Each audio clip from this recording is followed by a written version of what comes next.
할렐루야, 환영하고 축복합니다. 오늘은 수요일입니다. 하나님의 말씀은 마태복음 26장 72절입니다. 베드로가 맹세하고 또 부인하여 이르되 나는 그 사람을 알지 못하노라 하더라. 아멘. 하나님 앞에 예배드리는 귀한 성도님들 가정 주님의 보혈로 다 씻어주시고 주님이 기뻐하시는 가정들 세워주실 줄로 믿습니다.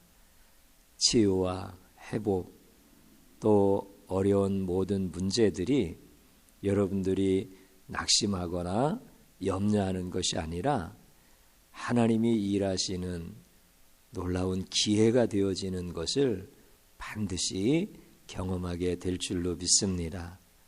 세상에 그 어떠한 것보다 귀한 하나님의 나라의 진리를 깨달을 수 있고 경험할 수 있는 사건들이 되어지는 줄로 믿습니다. 오늘 하나님의 말씀은 베드로가 예수님이 이렇게 잡혀서 신문당하실 때 모른다고 부인하는 장면이잖아요. 예수님이 제사장의 뜰에서 신문을 당하니까 베드로가 같이 잡히면 똑같이 신문당하고 똑같이 죽게 생겼구나 이런 생각을 하게 되겠지요. 그래서 사람들이 당신도 예수와 함께 있었던 사람이 아니냐라고 이렇게 물어볼 때 모른다. 나는 저 예수를 모른다. 첫 번째 모른다고 했지요. 두 번째 모른다고 했지요. 세 번째 또 모른다고 하는 거예요. 여러분들 그때 베드로가 한 말이 맹세하면서 모른다는 거예요. 더 나아가서 저주하면서 나는 저 예수를 모른다. 그렇게 얘기를 합니다. 참 우리가 이제 이 말씀 때문에 굉장히 많은 은혜를 이렇게 받게 되어지는데 이제 이 말씀 속에 예수님은 어떤 마음이셨을까? 이거를 좀 한번 우리가 깊이 생각하는 거예요. 왜냐하면 하나님의 말씀을 보면서 예수님의 마음과 예수님의 속성과 예수님의 방법 이런 것들을 우리가 발견해야만 실제 우리 삶 속에서 하나님이 함께 하시고 하나님이 지키시고 도와주시고 기적을 베푸시고 하나님이 우리를 통하여서 영광 받으시고 일하시는 이런 것들을 경험하기 때문에 그런 거예요. 이제 예수님이 잡히실 때 예수님은 사실 다 아시잖아요. 그러면 예수님을 판자는 가룟 유다잖아요. 그럼 가룟 유다도 예수님을 팔 것이다 라고 하는 것을 예수님은 다 아셔요. 다른 사람은 모르지. 그런데 예수님은 다 아셔. 은산십에 팔 것도 다 아셔요. 그리고 예수님을 잡으러 올 때 어떤 모습으로 와서 어떻게 잡을지도 다 아셔요. 그래서 가룟 유다가 감람산에서 예수님에게 입맞출 때 친구요, 내가 무슨 일을 하려고 하느냐, 그 일을 어서 행하라 이렇게 말씀을 하셔요. 그러면서 이제 예수님께서 순순히 이제 잡히시잖아요. 또 제자 베드로가 예수님을 닭 울기 전에 3번 부인할 것도 다 아셔요. 그러면 이제 한번 생각해 보는 거예요. 예수님께서 가룟 유다도 제자였고 베드로도 제자였어요. 그리고 한 사람은 예수님을 파는 일을 했고 한 사람은 예수님에게 도움이 필요하다면 절실하게 도움이 필요한 그 자리에서 예수님을 모른다고 3번씩이나 저주까지 하면서 부인했어요. 그러면 여러분들 예수님의 마음속에 누가 더 서운할까요? 누구에 대해서 더 미운 마음이 들까요? 우리가 생각할 때 가룟 유다가 더 미울 것 같다, 이런 생각이 들 수도 있어요. 왜냐하면 돈 받고 팔았으니까. 또 원인과 결과라고 하는 관점에서 보면 가룟 유다가 팔았으니까 베드로가 부인하는 일도 생겼고, 시간차, 이거 이제 이해가 되시죠? 이제 그런 관점에서 보면 가룟 유다가 훨씬 잘못했어. 가룟 유다 그 사람을 예수님이 더 미워하실 거야. 서운하다고 하면은 가룟 유다가 더 서운할 거야. 이런 생각을 가질 수가 있을 것 같아요. 또 한편으로는 가룟 유다나 베드로나 다 똑같지 뭐. 예를 들어서 어떤 아버지에게 아들이 둘이 있는데 공산주의자한테 큰아들은 은30을 받고 팔았어. 그리고 또 둘째 아들은 그 아버지를 도와줄 수 있는 자리, 어떻게 보면 참 굉장히 어려운 자리이긴 한데, 그 자리에서 너 둘째 아들이지? 그러니까 나 아니라고. 나는 저 사람하고 전혀 상관이 없다고. 저 사람이 무슨 나의 아버지냐고. 나는 저 사람이 나의 아버지가 아니라서 나는 저주도 할 수 있다고. 모른다고. 진짜 모른다고. 저 사람은 나쁜 사람이라고. 저 사람은 잡혀서 죽여도 마땅한 사람이라고. 막 이렇게 얘기를 한 거야. 그러면 아버지 입장에서 볼 때 첫째 아들이나 둘째 아들이나 그 녀석이 그 녀석이지 뭐. 그렇지 않아요? 그럼 예수님께서 보실 때 이 가룟 유다나 베드로, 이 두 사람에 대해서 누가 더 미웁고 누가 더 서운할까, 이런 관점에서 보면 예수님은 둘 다 서운하지 않으세요. 예수님은 두 사람에 대해서 아무런 그런 인간적인 미움이나 서러움, 서운함, 이런 감정이 없어요. 왜 없으시냐? 그럼 예수님께서 감정이 없으셔서 그러냐면 그런 게 아니에요. 예수님 인성이 있으시니까 다 분노의 감정도 있고 사랑의 감정도 있고 다 있으시죠. 그런데 왜 없으시냐면 그런 거예요. 예수님이 십자가에서 죽으시는 그 과정, 물론 예수님의 생애 전체가 다 그런 겁니다만, 예수님이 십자가에서 죽으실 때의 그 과정은 예수님에게 정하여지신 길이에요. 그래서 그 길을 가시는 거예요. 다시 말씀드리면 그 길을 가실 때, 그리고 십자가에서 죽으시면서 우리를 구원하시는 이 일을 완전히 이루실 때 다른 사람은 갈 수 없는 길이에요. 예수님만 가시는 길이에요. 확실하시죠? 아멘이시죠? 예수님만 가실 수 있는 유일한 길이에요. 그 다음에 그 길은 예수님 외에 다른 누구의 조력이 필요가 없어요. 누구의 도움을 받아서 가는 길이 아니라는 거예요. 베드로가 아무리 신실하다 할지라도 예수님의 그 십자가의 길을 가시는 그 길에 1%도 0.1%도 0.0001%도 도울 수가 없어요. 그래서 그 길은 조력이 필요한 게 아니에요. 만약에 베드로의 힘이 필요했다면, 베드로의 도움, 또 다른 제자들의 도움이 필요했다고 하면 예수님은 되게 서운하셨을 거예요. 그 가룟 유다가 굉장히 미웠을 거고 베드로도 미웠을 거예요. 그런데 예수님은 아셔요.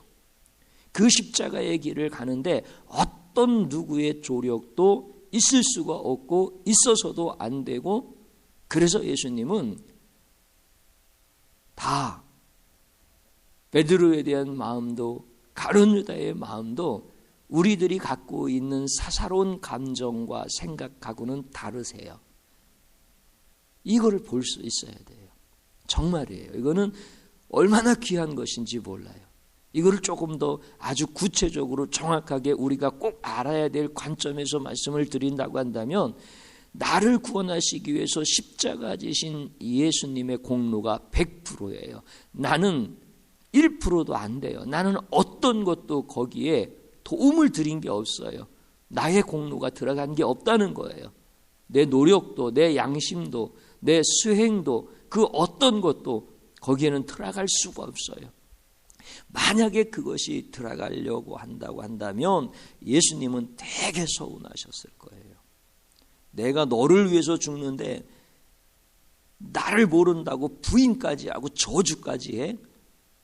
어차피 너를 위해서 내가 죽기는 하겠지만 그래도 안다고는 얘기해야 될 거 아니야.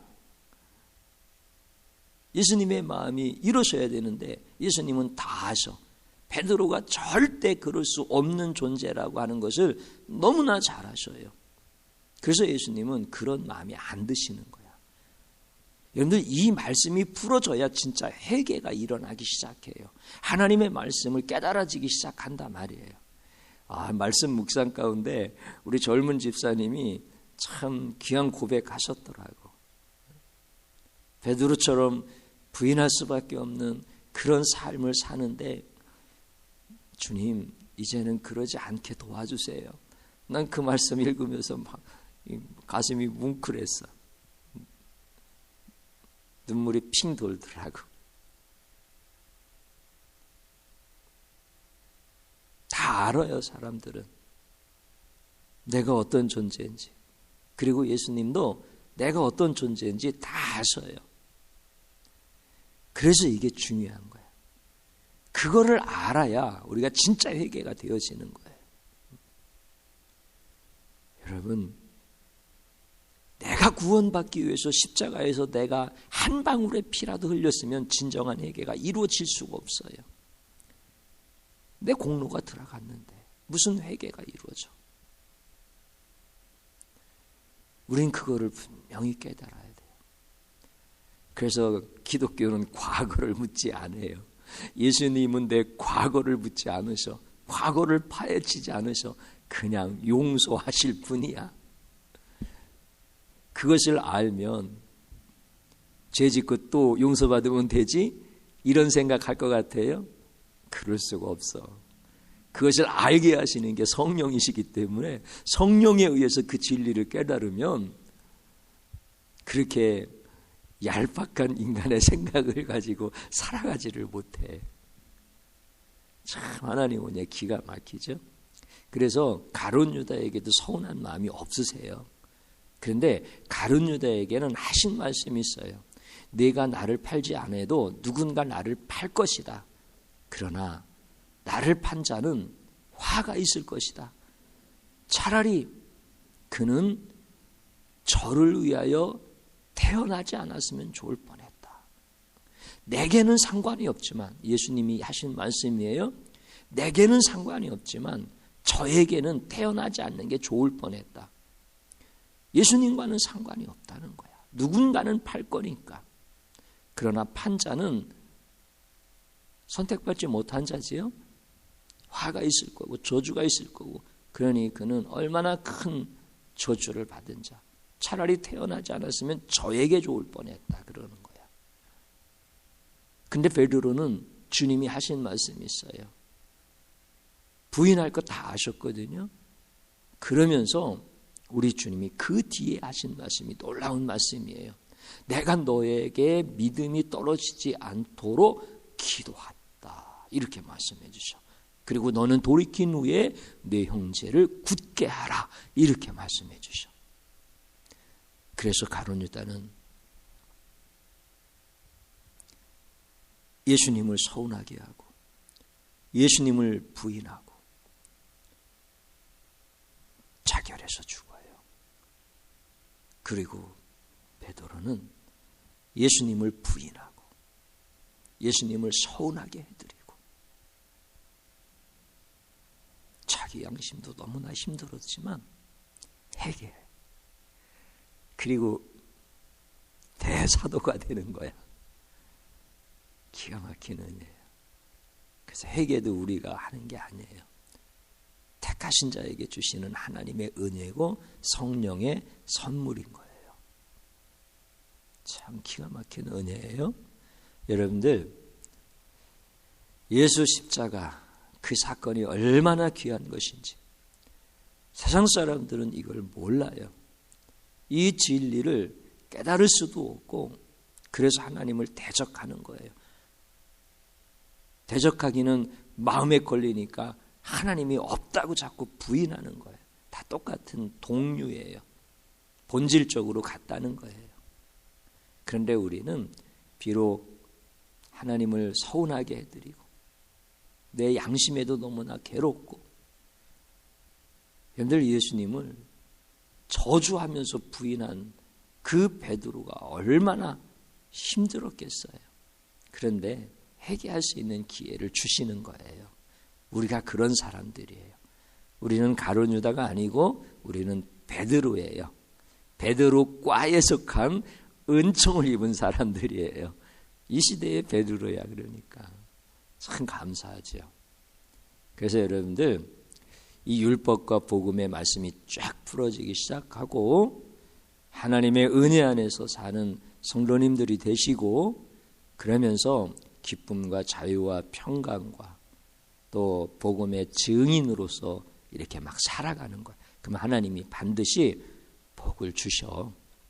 하나님이 여러분들을 통해서 영광 받으셔.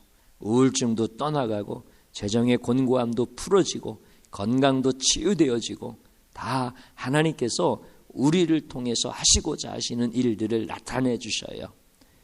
물론 천국 갈 때까지 가난하게 하시는 분도 있을지 몰라. 그럼 그분은 최고 복 받은 분이야.